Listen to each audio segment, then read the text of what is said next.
Hello guys, कैसे हो आप सब। मेरी न्यू स्टोरी देखो जरूर, अच्छी लगे तो लाइक शेयर कमेंट फॉलो जरूर करना। स्टोरी की शुरुआत करते हैं। इस कहानी की शुरुआत में दिखाया जाता है कि CH1 शादी, माँ बारात बस आने वाली है। अभी मेरी मोहन जी से बात हुई है, रीना अपनी माँ रोशनी से कहती है। रोशनी अपने चेहरे पर एक शातिर स्माइल लाते हुए कहती है, बस एक बार ये शादी अच्छे से हो जाए। रीना, माँ, हम सभी ने जब इतना इंतजार किया, वही थोड़ी देर और सही। इतना कहकर रीना अपने पापा अशोक के पास चली जाती है। अशोक पंडित जी से शादी की तैयारियों के बारे में पूछ रहा होता है। रीना, पापा आप आराम कीजिए, वैसे भी कुछ रह गया तो भी क्या फर्क पड़ता है। अशोक जी, बेटा, दुनिया के सामने ये सब करना पड़ता है, वरना हम जो चाहते हैं वो हमें कभी नहीं मिलेगा। तभी उन्हें ढोल नगाड़ों की आवाज सुनती है। रीना खुश होकर अपनी माँ से कहती है, माँ आप जाकर बारात का वेलकम कीजिए, मैं तब तक उस मनहूस मीरा को देखकर आती हूँ। रोशनी उसका हाथ पकड़कर उसे रोकते हुए कहती है, उसे देखने की क्या जरूरत है, तू मेरे साथ चल, तुझे तेरे मोहन जी को नहीं देखना क्या। रीना शर्माते हुए कहती है, देखना है ना। रोशनी और रीना बारात का वेलकम करती है। कुछ टाइम बाद पंडित जी वर वधू को बुलाते हैं। मोहन मंडप पर आकर अपनी जगह बैठ जाता है। रीना मीरा को बुलाने चली जाती है। रीना मीरा के रूम के बाहर गेट पर नॉक करती है पर अंदर से कोई रिस्पॉन्स नहीं आता। रीना गुस्से में नीचे चली जाती है। रीना अपनी माँ के कान में कहती है, वो मीरा कुछ ज्यादा ही भाव खा रही है, वो रूम नहीं खोल रही। रोशनी, उसे क्या लगता है, अगर वो गेट नहीं खोलेगी तो उसकी शादी नहीं होगी। रोशनी अपने पति मोहन जी से कहती है, वो लड़की अब भी नखरे दिखा रही है, अंदर से गेट लॉक कर रखा है। अशोक जी, रुको, मैं अभी गेट खुलवाता हूँ। मोहन मीरा के रूम के बाहर से नॉक करके कहता है, मीरा, ये क्या बचपना है। अगर तू उसकी भलाई चाहती है तो चुपचाप गेट खोल, नहीं तो तुम दोनों के लिए अच्छा नहीं होगा। अंदर से ना तो कोई आवाज आती है और ना ही कोई गेट खोलता है। अशोक जी किसी को गेट तोड़ने के लिए कहते हैं। गेट खुलने के बाद सामने का नजारा देखकर सभी दंग रह जाते हैं। रूम में आकर सब देखते हैं कि कुछ चद्दरों की रस्सी बनाकर खिड़की से बाहर लटक रही थी। रूम में कोई भी नहीं होता। अशोक जी गुस्से में रीना से कहता है, जाओ जाकर देखो वो है क्या उस रूम में। रीना हाँ में सिर हिलाते हुए कहती है, जी पापा, मैं अभी देखकर आती हूँ। रीना रूम से चली जाती है और थोड़ी देर बाद आकर घबराते हुए कहती है, पापा, वो भी रूम में नहीं है। रोशनी चिंता करते हुए कहती है, अब वो कहाँ गई। अशोक अपना गुस्सा कंट्रोल करते हुए कहता है, वो भाग गई है, वो भी उसे लेकर। रोशनी अपने चेहरे से पसीना पोंछते हुए कहती है, अब क्या करें, बारात भी आ चुकी है, पंडित जी भी मीरा को बुला रही है। अशोक जी गुस्से में रोशनी को कहते हैं, अगर ये शादी नहीं हुई तो हमारी बहुत बेइज्जती होगी और हमारा सब कुछ बर्बाद हो जाएगा। रोशनी थोड़ा हकलाते हुए कहती है, लेकिन हम इतने कम समय में कैसे किसी लड़की को ढूंढेंगे, कोई भी लड़की तैयार नहीं होगी इतनी जल्दी। अशोक जी रोशनी को उंगली दिखाते हुए कहता है, मुझे कुछ नहीं पता, बस बारात खाली हाथ वापस नहीं जानी चाहिए। रीना अपनी खुशी को छुपाते हुए उदास सा चेहरा बनाकर कहती है, पापा, अगर आपको कोई प्रॉब्लम ना हो तो मैं मोहन जी से शादी करने के लिए तैयार हूं। मैं आपकी इज्जत पर कोई आंच नहीं आने दे सकती, चाहे उसके लिए मुझे अपने सपनों की बलि ही क्यों ना देनी पड़े। अशोक जी रीना का सिर पर हाथ रखकर कहता है, मुझे तुमसे यही उम्मीद थी। ठीक है, तुम जल्दी से तैयार होकर नीचे आ जाओ। रीना अपनी खुशी को कंट्रोल करते हुए कहती है, जी पापा। अशोक रोशनी की ओर इशारा करते हुए कहता है, तुम इसकी हेल्प कर दो, जल्दी से तैयार करके नीचे ले आओ। रोशनी हाँ में सिर हिला देती है। 10 मिनट बाद रीना शादी के जोड़े में तैयार होकर एक लंबा सा घूंघट डालकर अपनी माँ के साथ नीचे आ जाती है। आज उसे अपना सपना सच होता नजर आ रहा था। दरअसल रीना मोहन को पहली नजर में ही पसंद करने लगती है। कुछ समय बाद पूरे रीति रिवाजों के साथ शादी संपन्न हो जाती है। अशोक जी मोहन को कहते हैं, हमने अपना प्रॉमिस पूरा किया, अब आपकी बारी है। इतना कहकर एक फाइल मोहन के आगे कर देता है। मोहन भी उस फाइल पर साइन कर देता है। दूसरी तरफ एक लड़की सुनसान रोड पर बेहताशा भागे जा रही थी। उसने एक लाल रंग का लहंगा पहन रखा था। उसके साथ एक 10 साल की बच्ची भी होती है। वो छोटी लड़की अब और नहीं भाग सकती थी।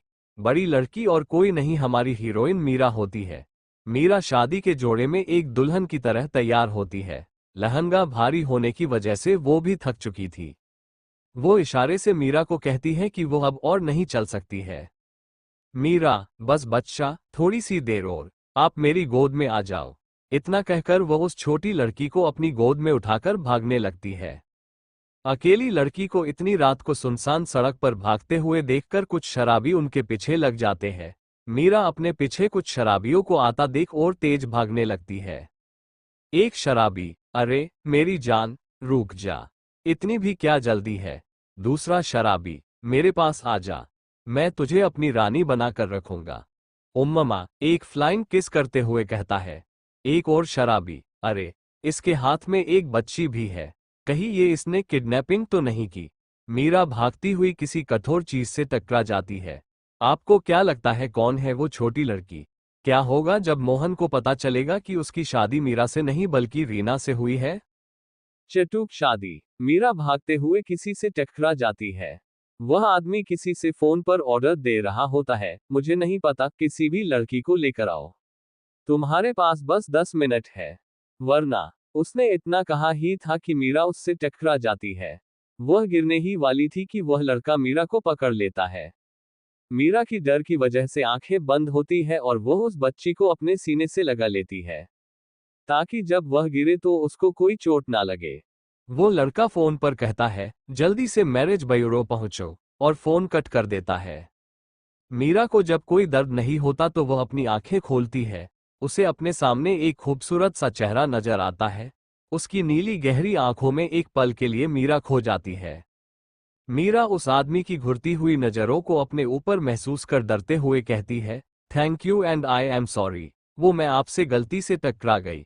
और वहां से जाने लगती है। तभी वह अपनी गहरी आंखों से उसे घूरते हुए कहता है, तुम कहीं नहीं जा सकती। मीरा अपना हाथ उस लड़के से छुड़ाने की कोशिश करते हुए कहती है, ये आप क्या कर रहे हैं? मेरा हाथ छोड़िए, प्लीज हमें जाने दीजिए। वह आदमी मीरा से कहता है, तुम्हें मुझसे शादी करनी होगी। मीरा उस आदमी को देखकर हैरान होकर कहती है, क्या आप पागल तो नहीं हो गए हैं जो किसी भी राह चलती लड़की से शादी कर लेंगे? वह आदमी अपने एक बॉडीगार्ड को इशारा करता है। उसका बॉडीगार्ड मीरा के हाथ से उस बच्ची को छीन लेता है। मीरा को इस बात का जरा सा भी अंदाजा नहीं था। वह आदमी अपनी कोल्ड आवाज में मीरा से कहता है, अगर इसे जिंदा देखना चाहती हो तो तुम्हें मेरे साथ शादी करनी होगी। मीरा उसकी पकड़ से छूटने की कोशिश करते हुए कहती है, अगर इसे कुछ हुआ तो देख लेना, मैं सबको मार दूंगी।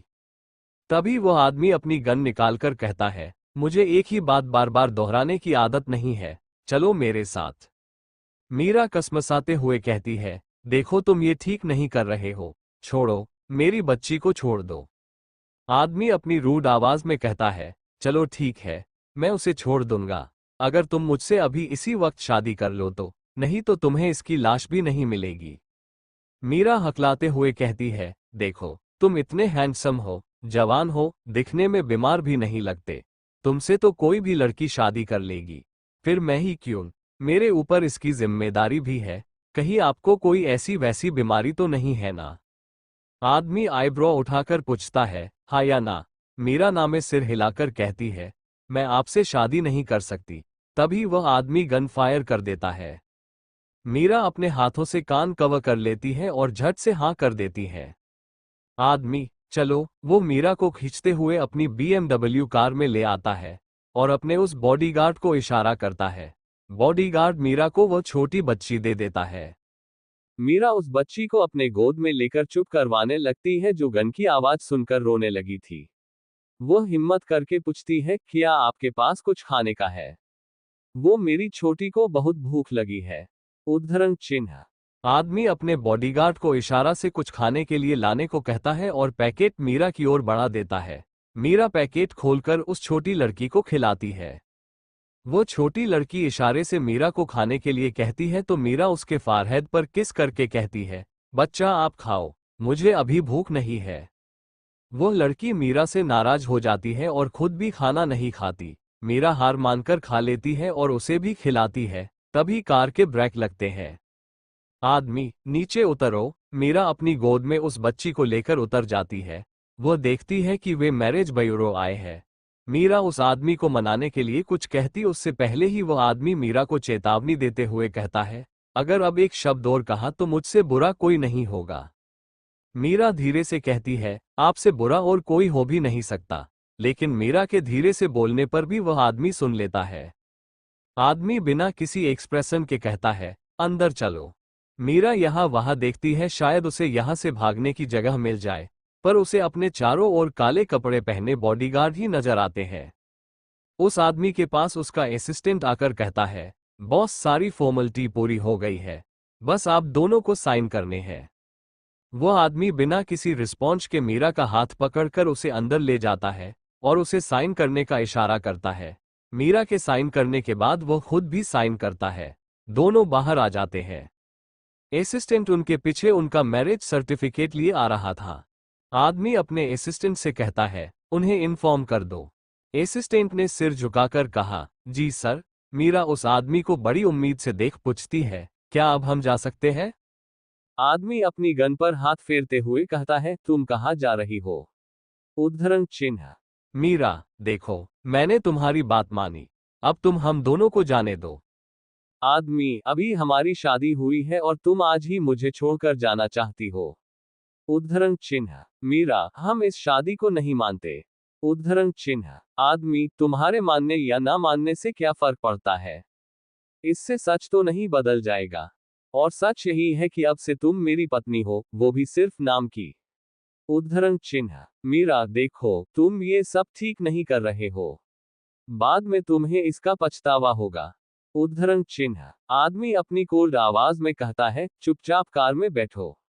उद्धरण चिन्ह। मीरा को उस आदमी में से खतरनाक वाइब्स आती है।